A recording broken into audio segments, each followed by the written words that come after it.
Women on a Green Mission. Follow along as two friends document their unfurling permaculture journeys.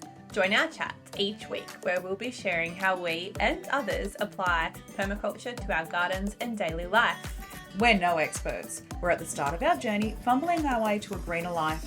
We'd love your company along the way.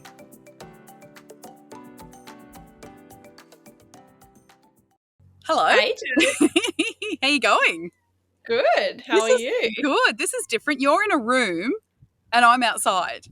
I know. Branching out. Whereabouts are you? I am here on a Wabakal country at Oscar's mum and dad's house. We sadly had to come to Newcastle for a funeral, so we're here for a couple of days. Sorry. Yeah, but we're here for a couple of days and probably for the best because up our way, our block's turned into a river. I'll have to post some photos on our group. Oh, no. All north of us, all south of us is flooding. So, or is floody areas. We've just been smashed by rain the last 2 weeks and the ground's just saturated. So any tiny little bit of rain we get, they're just like flows. But it was super good being there when it was like that because I, at the front of our block, have like down the side all of our raised gardens for our hedge, and then it curves around, and I inadvertently have created a swale there where all the water pools, and I think everything's just going to rot if I leave it like that.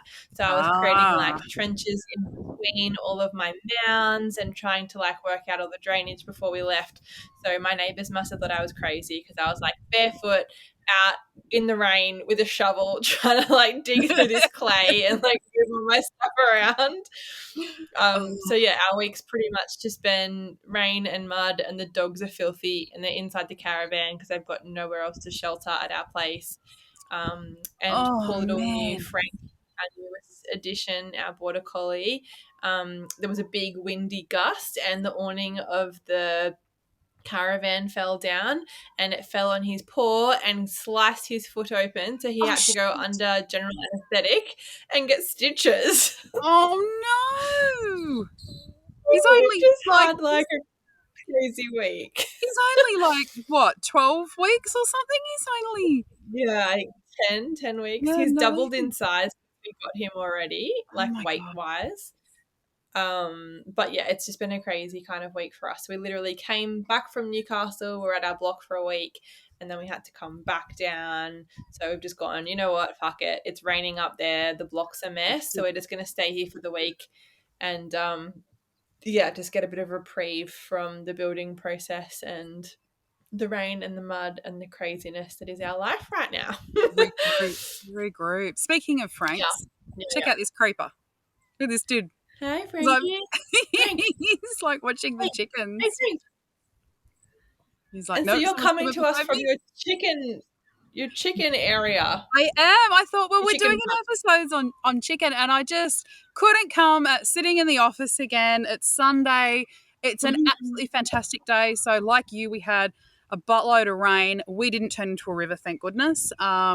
But yeah, we had like 120 odd mil. We didn't get our weather station set up in time. So I was like, damn it. And all the rain gauges were busted as well. So we didn't actually measure on the property. But yeah, everyone sort of locally on a lot of the local pages have been posting. So I reckon we got anywhere between 100, 120 mils. And that was in the space of, I'd say, maybe 36 hours. So we had a considerable amount of water. But as you know, we're on a little bit of a slope here, so nothing pools. We get a little bit of topsoil from the paddock that washes away, which is really frustrating. Yeah. But that is, that's on the agenda for at some stage in the foreseeable future to be able to rectify that. But unfortunately, when you've got hard-hooved animals, like we've got 2 horses, 3 sheep, and that's their stable area, it's where we feed, it's where we water for the time being, because that's just how it's worked out.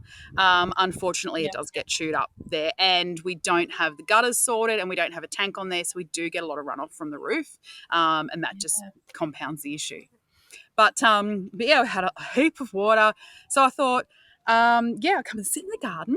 Didn't want to sit in the office. I'm going to be there all week, so I thought, right, I'm going to go and hang out with the chicken, so this is one of our coops. So we've got 2 chicken coops, 2 chicken runs. So one of them, we've got a smaller flock with a rooster that's a little bit gentler, and these are the old girls. She's going to start pecking at my leg now. They love freckles. They love any sort of freckle or mark or little ingrown hair or anything you've got on your leg. They're just going to get it for you. So the retirees that are starting to just get a little bit older, a little bit slower, they come down to a smaller area.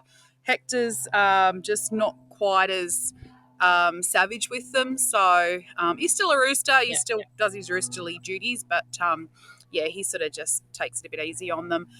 We've had 2 put down in the last 2 weeks. So one had egg peritonitis, and that was a little black Australorp that we'd got given from a friend of a friend.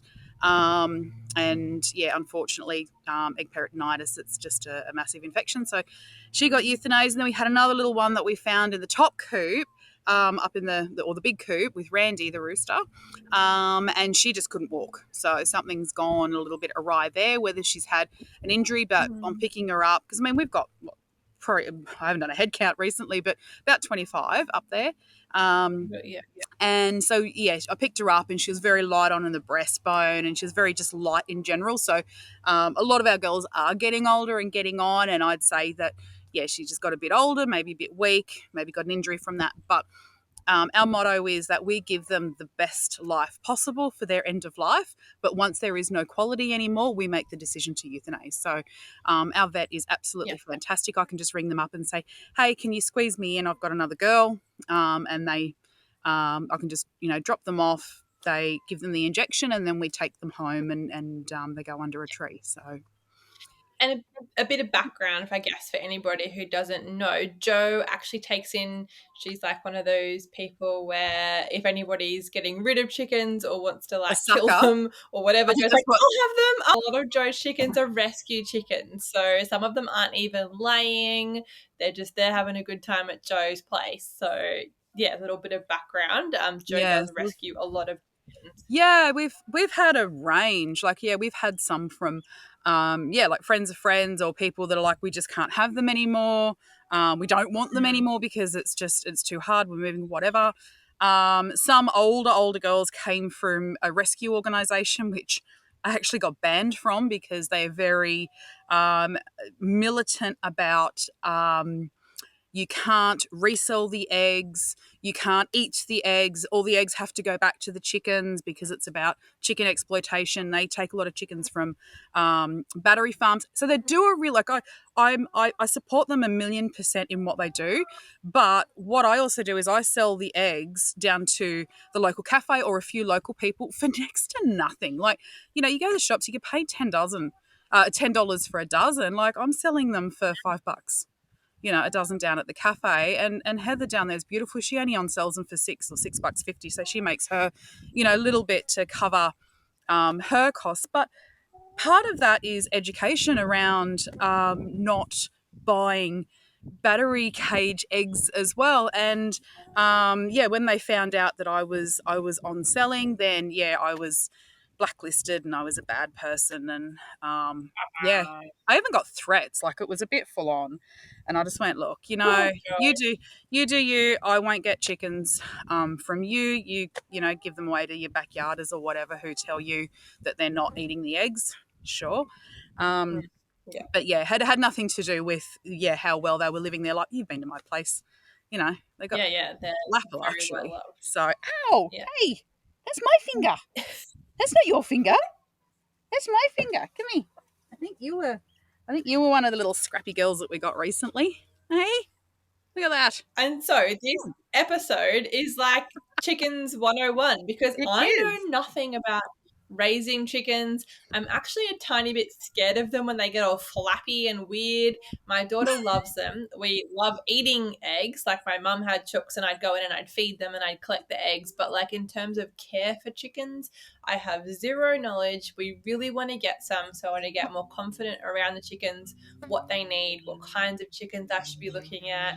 We're also potentially looking at raising some meat chickens just for ourselves, for us to kind of process and have. So we thought it would do like, you know, those books like what is the Dumb People's Guide to the Internet or whatever. We're doing that for chickens because I have no idea. It's the basics, isn't it? And that's the thing. Like I've had chickens for many years, but I'm no expert either. Like it's, there's people that dedicate their lives to having chickens, knowing chickens. They all the different breeds. I've mainly had one, a specific type of breed, which is what they call a hybrid or a sex-linked breed, called Isa Browns. They're the ones that just pump out basically an egg a day. And the reason is, because, we've got them from, from when they've come out of being an egg pumper for commercial industry, and then we give them retirement, so whether they lay or not. But there's plenty of people out there. So if you are considering chickens or looking at expanding, then definitely do your research and go and find yourself an expert. But we are going to cover the basics today. Yay! So what you want to know? So, firstly, when I buy chickens, like let's start at the beginning. You can either buy them or you can raise them. I don't think I have the confidence to raise them because I don't know that much about them. So, if I'm buying chickens, what should I look for if I'm looking for chickens to, have good egg laying, that are fairly hardy, don't mind the hot weather? Like, I think these are all factors, obviously, depending on your climate, that you need to factor in when getting chickens, right? Yep, absolutely. So again, it totally depends on whether you just want them, for eggs. Is it for meat? Is it for fun? You've got your silkies, your little fluffy feet ones. We've never had those. And we're the same. We're planning on doing meat birds, or probably not doing meat birds, but having I suppose what they call an all-round breed that will still give a good amount of eggs. But you can then also eat the roosters. So then you're not going to have that big plump breast, but they're still going to give you enough meat that you can, cook them up and shred the meat. So look, I think the first thing is how big of an area do you have and how many birds do you want? Because you want to make sure that you've got a reasonable sized area. You don't want your birds in this little tiny, 2 meter by 2 meter space. So you can have chickens if you do have a small area. I mean, we came off a block that was under 500 square meters with pretty much no backyard, and all our garden and our chicken run and everything was out the front. So we actually just did a chicken run right down the side of the fence. Made sure, it was okay with our neighbours because, we didn't have roosters, but the girls can get pretty loud when they lay an egg, so we wanted to make sure they were okay with that. So making sure that you've got enough room. And I would say really minimum, again, experts might disagree, I'd say probably at least 4 square meters per chicken. But that's me. That's a considerable amount of room. You could probably do less than that, depending on your setup and how you're going to be feeding them as well. Climate-wise, I don't know specifically of any breeds that do better in hot or cold sort of climates. And that's only because we've really only ever had Isa Browns and the occasional ring in here or there that have that we've been given. And none of them have ever, like, they're usually an older bird, so they've never really lasted long enough for us to take that time to observe how they go here. But I'd say, definitely jump in and do your research on, first of all, how big the bird is. The smaller the bird, the more you can have in less space. How many eggs, on average, are they going to be laying on an annual basis? Like the Isa Browns, you can almost be guaranteed to get an egg a day year round, apart from the occasional one or two, when they're in their, I suppose, their prime, and that's about 9 months to 18 months old for the bird. Young. Yeah, very young. And then sort of after that sort of 18 months to 2 year mark, they start to drop off, and seasonally as well. And that was something I didn't realise until a few years into keeping chickens, is that seasonally they produce eggs of different qualities. So over the colder months, or when it's really hot, or when the bird's a little bit more stressed and they're utilising resources in other areas, then the quality of egg is going to be a bit different. So the shells might be a little bit more, they might have a few more imperfections. They might be a little bit thinner. Sometimes, the yolks will look a different colour. The whites might be a little bit runnier. So different times of year you can get different types of egg, quality of egg as well. And I've heard of people when they're like their chickens not stop laying. They stop laying or they slow down over those winter months. The different foods and their diet can really affect how much they're laying and those kinds of things. Yeah, absolutely. So if you've got quite a diverse range of foods that you're feeding them, so if you're giving them like a whole round pellet, which I really believe that everyone should be, unless you're absolutely on point with making sure that your chickens have every possible vitamin and mineral that they need, an all-round layer pellet is the way to go, because you are guaranteed that they're going to get that. So even if you want to be totally, self-sufficient with your chickens, you've really got to do a lot of deep diving. I don't have the time or the bandwidth for that, so we do get layer pellets. But yeah, I mean, lots of greens, lots and lots of greens. So let me show you. I don't know if you can see this. It's pretty clear if you look at the photo. So people who are listening only on the podcast probably won't. Maybe we'll describe this. I don't know. Yeah, can you see that? The green. Okay, so Joe's got like an area that's fenced off, and it's just kind of, it looks like green grass, like a carpet full of shoots. So you've pretty much seeded that, haven't you? I have. So our system allows for us to be able to basically have airlocks where we can direct the chickens for a period of time. So what we do is we let them go gangbusters on an area, scratch it all up, and then a couple of times a year we'll go in and do a really heavy seed, and we just broadcast like handfuls of seed, and we do mustard greens, we do radishes, we do lettuce, we do kale, we do there's silver beet, there's beets, there's, what else have I got in there? I've got flowers this time because I had a whole heap of expired seeds and just went, let's just throw them in there. If that's not edible, they won't eat it. Generally speaking, I know people get really bent out of shape by, you can't give them this and you can't give them that. I find that if they're not meant to have it and they've got a really good balanced diet, they're not going to touch it. The only time they'll eat something that they shouldn't is, if they're not getting what they need and they start looking for that. But we basically seed this area up. We let it grow until just before it sets seed. Then we open the gates and we let them in, and the girls love it. They just go for it. So how long would that patch there last for food for them though? Like, would they just smash it in a couple of days? That'd probably take them maybe a week or two to really get it back to nothing. Yeah. So once it's a bit longer, it'll last a little bit longer, but Yeah, my mum did it in pots. So she'd have all these pots lined up. Yep. And then she'd just pick up the pot and put the pot in, or she'd actually do chicken wire around the pot. So anything that grew out of the chicken wire they could eat, but it still wouldn't damage the on the inside. So they could keep accessing that and it would keep growing. That's a really because she didn't have areas where she could paddock rotate, for lack of a better word, for chickens. So that's what she did. That seemed to work really well, and they loved that.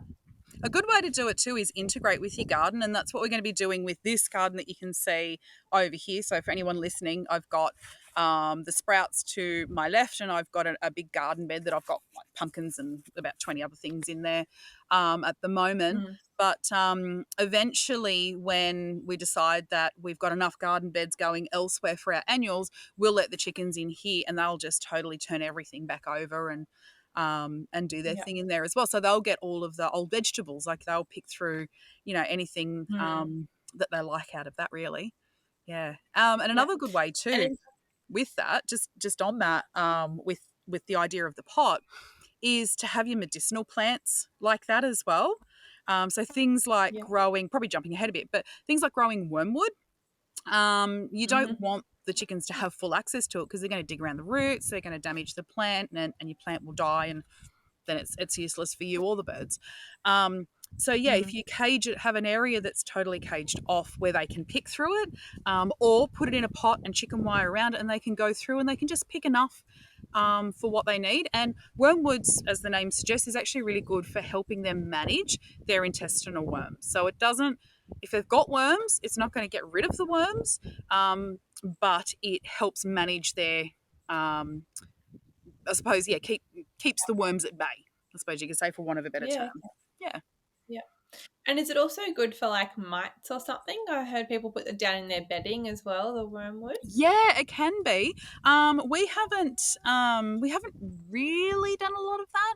I was using tansy for a while. Tansy's good too. So that can work well if you chop that up.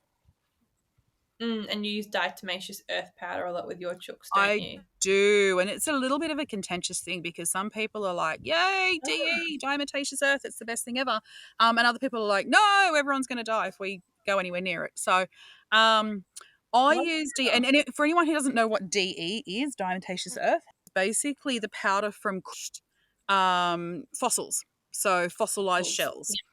And so with the powder, it is brilliant for mice and lights because what it does is it dehydrates anything that it touches. So any sort of bugs or insects.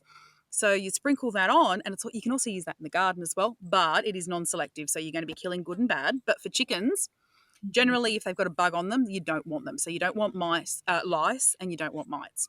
So diatomaceous earth sprinkled either directly on the bird or within the laying boxes or in their dust bath area is a brilliant way of managing lice and mites. Ever since we've had birds, we've always, like everyone else, we've battled with both of those things. As soon as I discovered diatomaceous earth and I used that, we've never had a problem. It's great. And we even sprinkle it through their food because it's good for their digestive system as well. Yeah, so there's two things I want to touch on.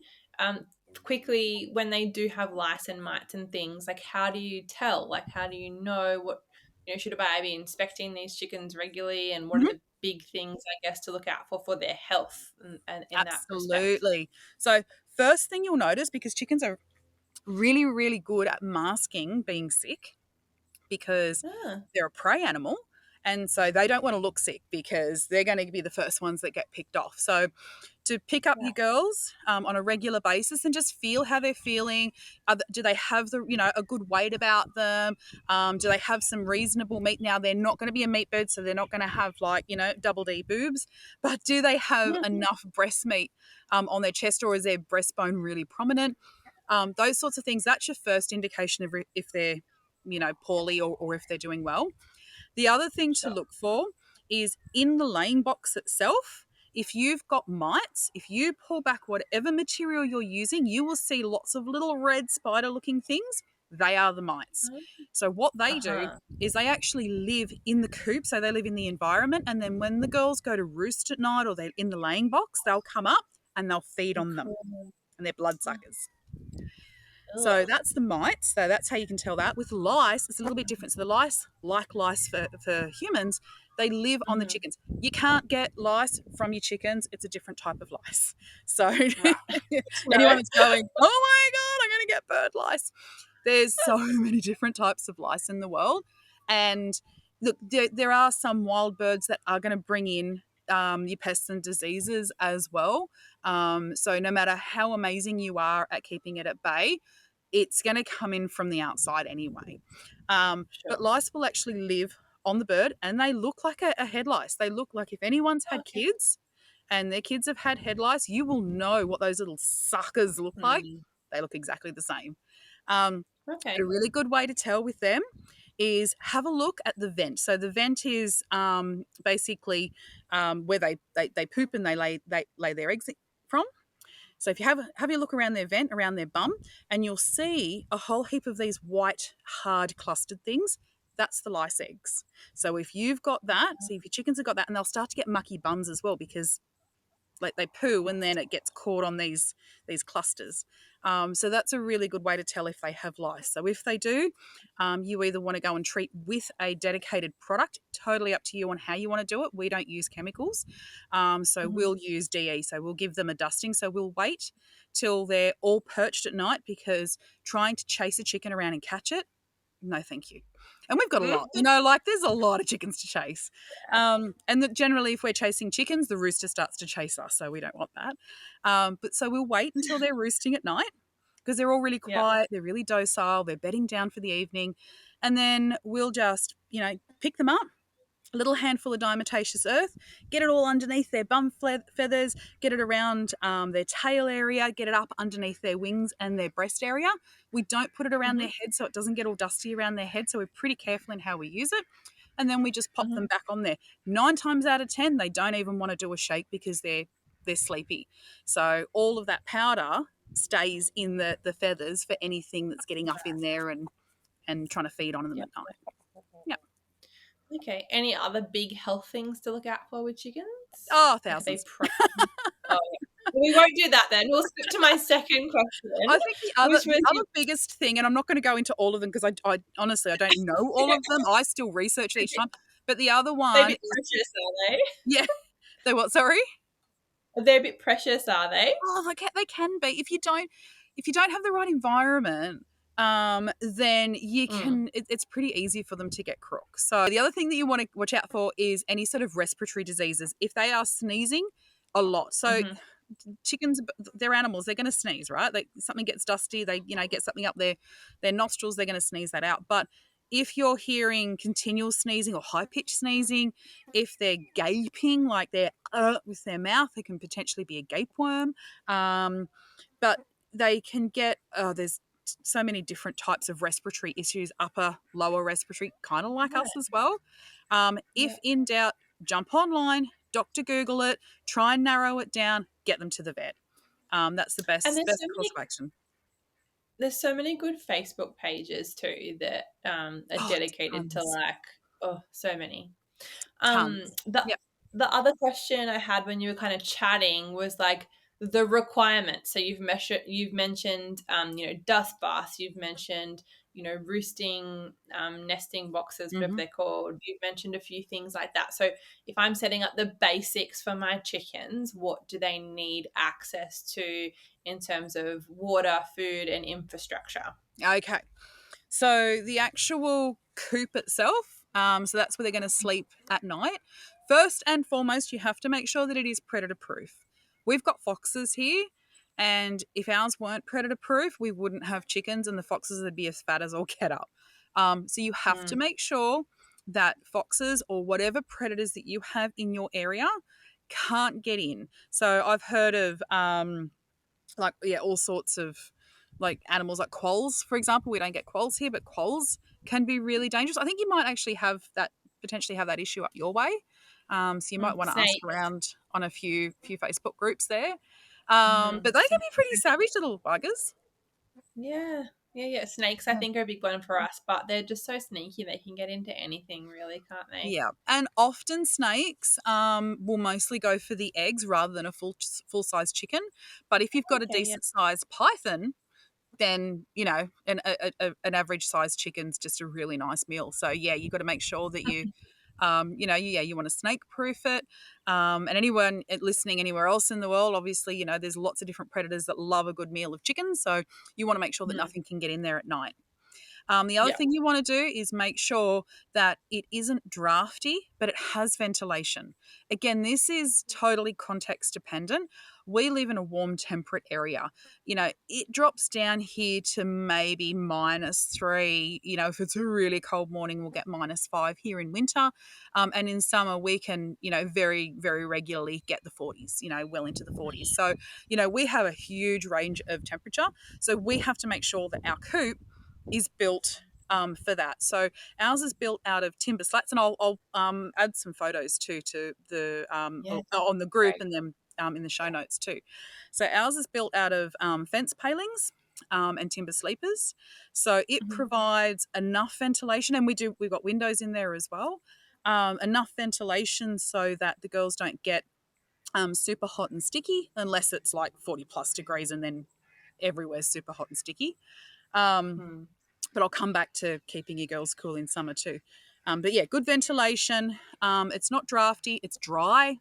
You don't want something that the girls are going to be wet, because chickens aren't ducks. They don't have, a waterproof feathers. So once they get wet, they're wet, so they're going to need to dry off. The other thing that you'll want to do as well is make sure, as I was saying, with the perches, that they've got some nice perching area. Now, we use natural branches because it mimics how they would naturally latch on, I suppose, as they're sitting rather than flat. So we used to have flat ones, so we used to use decking timbers, but we actually found that the girls would get issues with their feet sometimes. Some people swear by it. It's what works for you, but I find that natural branches works well because when you pick a chicken up and you put your finger under their foot, their natural response is to grip. So when they're sitting there at night on the perch, they grip. So yeah, something that's probably about 40, 50 mil thick seems to work really well for them. And I've just reconfigured ours so that it actually comes up in a ladder style. And the space is far enough between, because we had this issue, space is far enough in between that the one on top, if her butt's facing the one down below, the one below isn't going to get crapped on. Yeah, right. Okay. Yeah, so good tip. yeah, definitely a good tip. So you want to measure your chickens, you want to put them on the perch and go, right, if you drop a load, are you going to hit your sister there? No. Where's it going? Yep. And then also laying boxes as well. You can use anything. Are laying boxes different from nesting box? Like where they sleep, is that where they lay, or they can be No, the same they lay thing? eggs. They lay eggs in their laying boxes or nesting boxes. Yeah. And they perch to sleep on perches. They shouldn't be laying in a laying box to sleep. That's not a natural behaviour for them. Okay, I didn't know that. I'm pretty sure my mum's chickens slept in their boxes. Yeah, we've had some that, like some of the older girls that maybe couldn't get up on the perches, or there's always been a reason why, or they didn't like when we had the flat perches, when we had the decking timbers, they didn't like that, so they'd actually get up and sit on the edge, like on the little tiny sliver of the edge of the laying boxes. Yeah. Okay. Yeah, so they're two totally different things. So you've got to provide both of those. And so having the perches, should you put them then in a place that is under cover, not out in the open, so they're not getting wet at night and that kind Absolutely. of thing? Yep. So they go into the coop itself. Maybe that was why, because all her perches were out in the open, not in a covered area. So maybe that's why they preferred to go in the nesting boxes. Yeah. Yeah, because I mean they're prey animals. They don't want to be exposed. They want to be all tucked up and huddled away where they feel safe when they're asleep as well. So yeah, they'll always prefer to be, they'll perch together and they'll sort of hunker up together, except one or two that are like little rebels and they just go, no, don't touch me. There's always one. Perching box. So perches inside, dry, warm, safe, predator-proof area. Laying boxes can be wherever suits. Obviously, you don't want them to get full of water as well. So we have our laying boxes inside our coops with our perches, but everyone's different. So, and a laying box can be anything too. Like it can be anything from a lawnmower catcher. So you can upcycle a lawnmower catcher.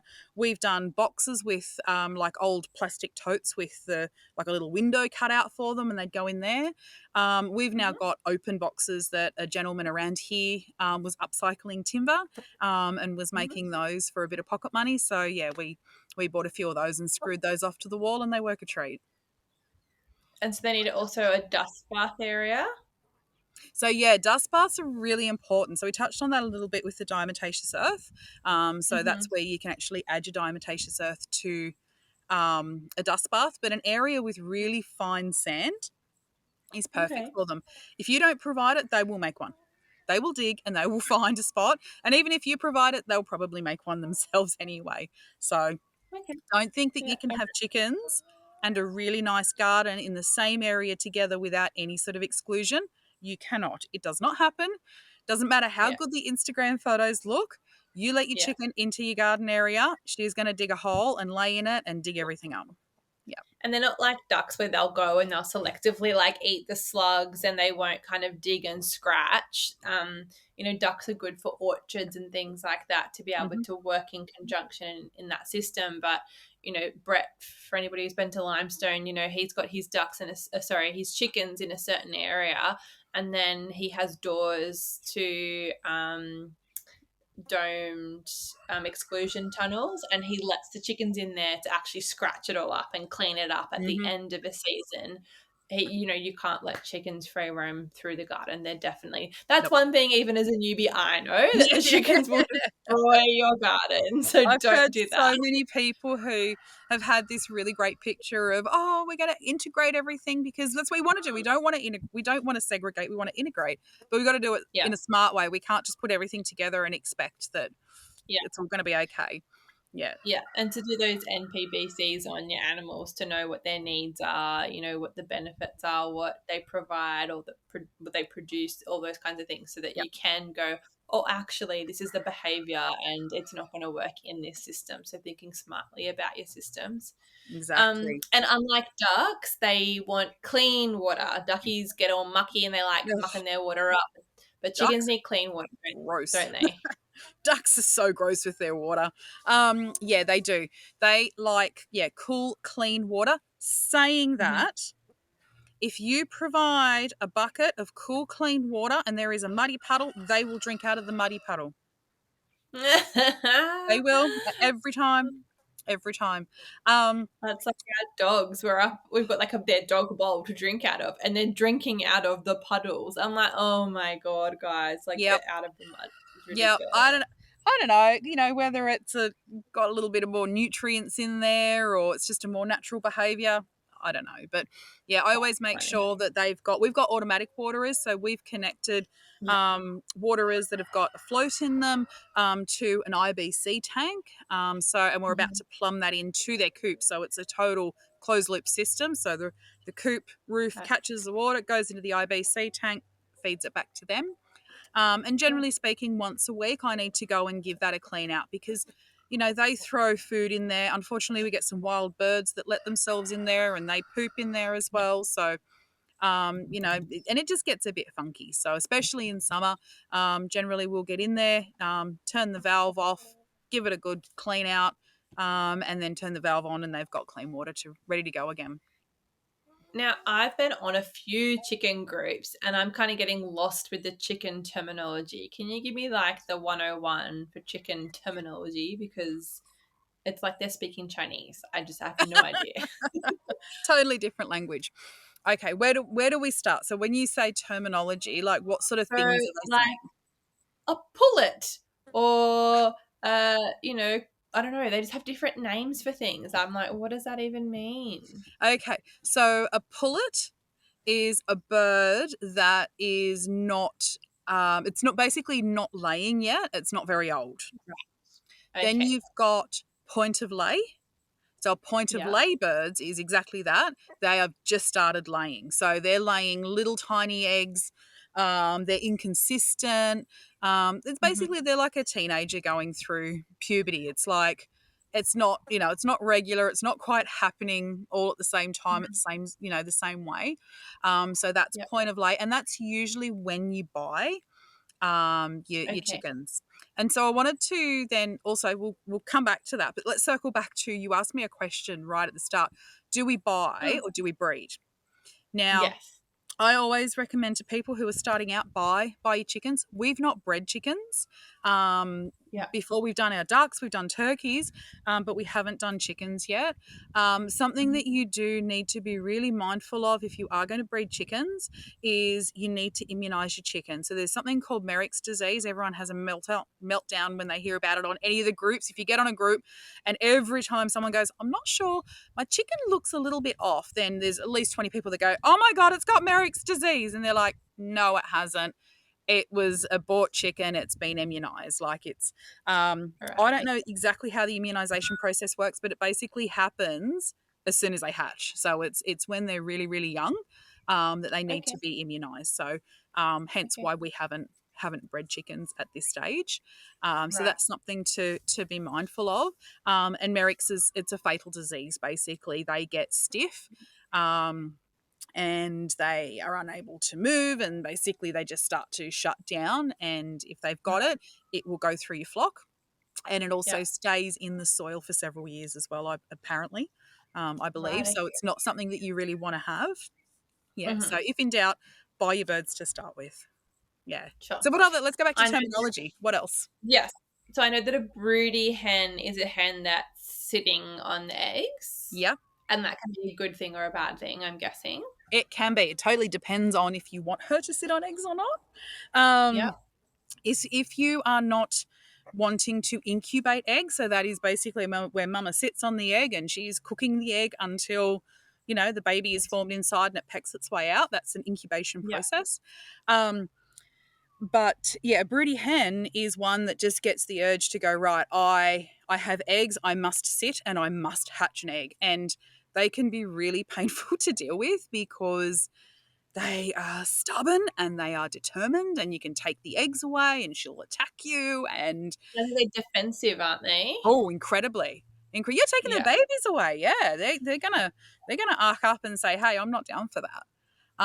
But you do sometimes need to take drastic measures like actually remove her from the flock for a period of time, break the cycle, because she will just keep continually going back. The minute someone else lays an egg, she's on it. Or I've seen them sit on like small round rocks and all sorts of weird stuff when they get broody. So, yeah. Okay, another one, bloom. Bloom's a good one. So, when you buy eggs from the shop, they don't have bloom. When you watch a chicken lay an egg and it comes, it basically comes out of the chicken, there's a liquid on there, and that is what the bloom is. It is basically a protective coating that is on the outside of the shell, and it stops bacteria and all sorts of nasties from being able to enter the shell.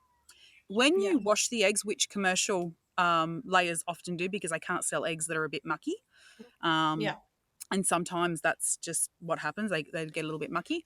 Once you wash the egg, you actually wash that protective layer off. So when that happens, you have to refrigerate them because now if they're open to the elements, you've got more chance of bacteria entering the egg. And that's where you can end up with issues like salmonella and all sorts of different things that can go wrong if you're eating a raw egg. So if you're then, like, say, putting it in an egg flip or a smoothie or something like that, and you're not cooking the egg, you've potentially got, bacteria that you've now introduced because you've washed the bloom. So for backyarders, if you don't have to wash it, so if the egg, isn't totally covered in muck or something like that, if you don't have to wash it, then don't. It can sit on the bench. Like we've had eggs sitting in there for 6 weeks that we haven't washed, and we crack them. They are perfectly fine and fresh. Yeah, and I guess if you worry, like, let them sit there, and then right before you crack them, you can wash them if you're worried about the poo getting in there or something when you're cracking them, and then you can wash them at that point. But now, do you know how to tell if your egg's fresh or not before you eat it, before you crack it? In water, we used to do it in water. Yeah. In a glass of water. Yep. So if it floats, it's bad. Yes, because it's gassy. Is that right? Yeah. Yes. Yeah. So the combs on the back of chickens, that doesn't necessarily mean that they're male or female either. I was reading about. Nope. Yeah. So how do you tell the difference when they're little poults or whatever you call them, pullets? Whether they're male or female. Okay. It's quite hard to determine sex of. If you're buying, you want to make sure that they're at an age. So basically, you want to make sure they're at point of lay, because otherwise you could end up taking home a rooster. And if you take home 3 hens, and you'll find guaranteed 2 of them will start to crow if that happens. Your neighbours won't love you, and you won't get eggs from those 2. Are there any big, like, major no-nos with chickens that I need to know about? I think major no-nos for me is having them in an exposed area where they don't have shelter.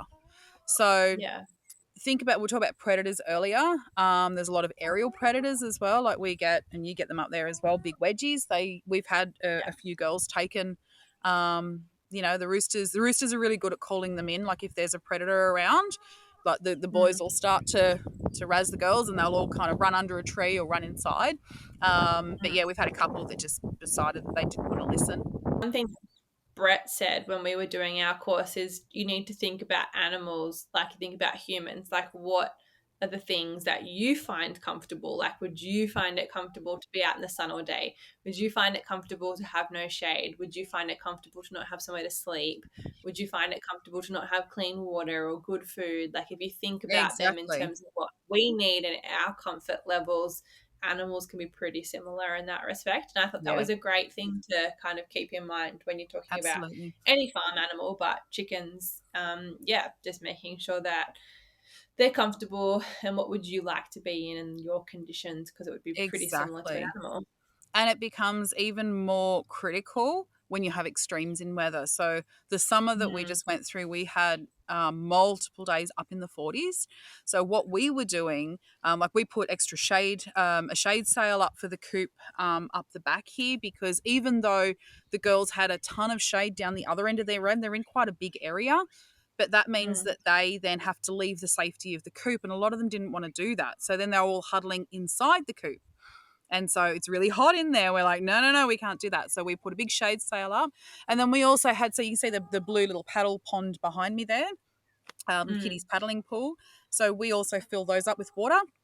And then we either put ice directly in there or we freeze bottles of water and then we add those to them. And it's not so much Yeah. that they drink that water, but what it does is it creates an evaporation, a cooling evaporative effect.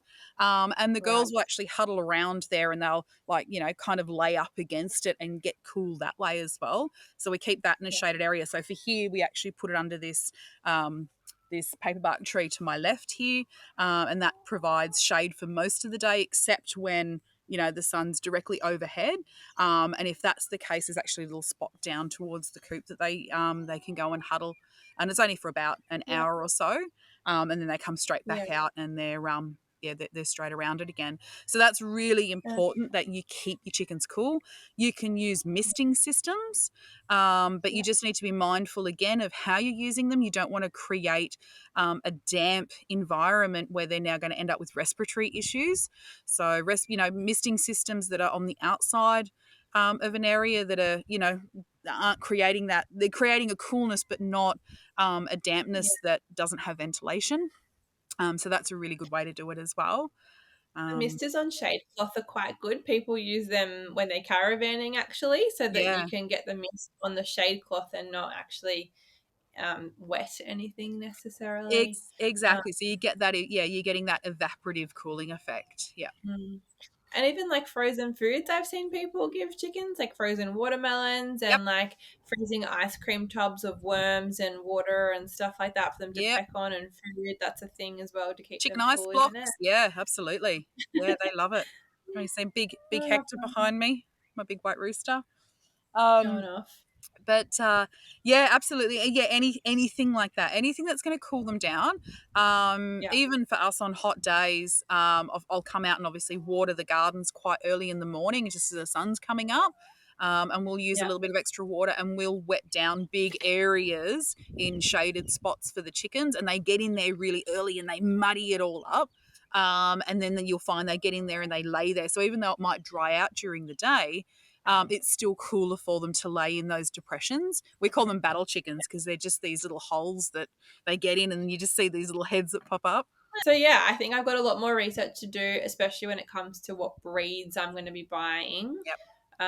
Because yeah, I think we want some chickens to be layers and some to be ones that are meat chickens. So I definitely wanted to look into that a bit more. There's probably plenty of stuff that we've missed, so it would definitely be worthwhile either chucking us some comments on YouTube or jumping into our Facebook group so we can kind of further that discussion Yeah, and help my education, but everybody's education, because it sounds like there's a lot to kind of factor in there's with there's a chickens. lot. They're really really fun and rewarding animals to have. But Mm, like keeping any animal, you do need to do your research and educate yourself, because they yeah, are a living, breathing creature, and as you mentioned, like NPBC, so needs, produces. I'm going to get caught out now. NP, behaviours and behavior. characteristics. Yeah, so you've really got to factor in. Um, you know, that they are animals and that they need a particular level of care, and you need to be aware of what your chicken's behaviors are. So you really need to observe them, Mm, because you'll know, like when you really take the time to observe your chickens, you'll walk out one morning and you go, oh, that one doesn't look so good. Like we've got one here that we call her Floppy because she's got a damaged comb. So it sort of looks like she's got like a little comb over. It sort of hangs over one eye. And about a week ago, I said to Anne, yeah, Floppy's on her way. And he went, oh, no, she'll be all right. She's a bit of a favourite. And I said, no, she's getting old now. I said, she's just starting to lose a little bit of luster about her. And yeah, I looked at her when I came out before, and, you know, she's all sort of, she's still got a good quality of life. She's still chasing bugs, but she's, you know, having a little old girl sleep. And I thought, yeah, it's not probably going to be long before we'll come out one day and say she doesn't have a quality of life now. Yeah. So what is the lifespan of a chicken? We've had some girls live up to 5-6 years. Okay. And we've had other ones that have had issues pretty early on and, you know, sort of hit that 2-year mark and then just deteriorate. Different breeds have different lifespans. I've heard of some people having their chickens for like 10 years. And you go, oh my goodness, like that's amazing. Yeah. Different breeds, yeah, different lifespans. What I'm saying is that, the ones that have a higher egg production are going to have a shorter lifespan because their little bodies are doing something that's unnatural. You think about why a bird lays an egg. A bird lays an egg as a way to reproduce. So birds mate, the egg gets fertilized, they lay an egg, they sit on the egg, or eggs are, they incubate the eggs, and that is the life cycle. So it doesn't make sense that a bird lays an egg every day for a year, does it? Like it's usually they lay, you think about a magpie or a swallow or, you know, anything like that, they have seasons where they lay eggs and they have seasons where they hatch young. Magpies don't lay an egg a day.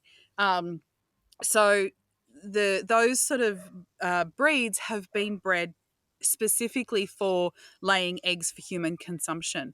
So that takes a toll on their little bodies. So, you can get, there's other health issues that you can get like tumours and other, being egg bound because there's just basically they're just going and pumping these eggs out. So there's some, other considerations as well. Well, thank you so much for sharing all your knowledge. And like you said, it's not an indefinite, exhaustive list of things to think about. Not even close. It's definitely something to keep, to give me an insight while I'm starting out into what to think about and what to expect and things to look for. And I think the biggest thing too is that you design your coop into your life, into your lifestyle, into your garden, and you utilize them, not just for eggs or just for meat. You utilize them for lots of other things. You utilize them for their manure, for soil creation, for, cleaning up the beds, for pest management. There's so many reasons that you can have chickens. So, even if you had if you're on property and you didn't want chickens for eggs, you have a flock of roosters. Like we've got 2 turkeys, we've got 2 boys. Yeah. We don't have a girl yet. We lost our girl. We're not ready to breed yet. So we've just got our 2 boys. They get along fine. 2 or more boys will get along. If there's no girls, as soon as you put a girl in the mix, they're going to blue. So, again, you just got to consider, what you want to keep and why you want to keep them. And, and just really provide, the right conditions for them to have a healthy and happy life. And, you provide for them and they'll provide for you. So good. Thank you so much, Jo. No, my pleasure. That was good fun. Thanks for listening to the Practical Permaculture podcast. Jump onto our Facebook group to keep the chat going and to look for any resources that we mentioned on today's show. Look in the show notes. And if you liked the episode today, then subscribe. Please give us a review and share. And if you didn't, then that's okay. We'll sure you'll find the right podcast for you. Bye. Bye.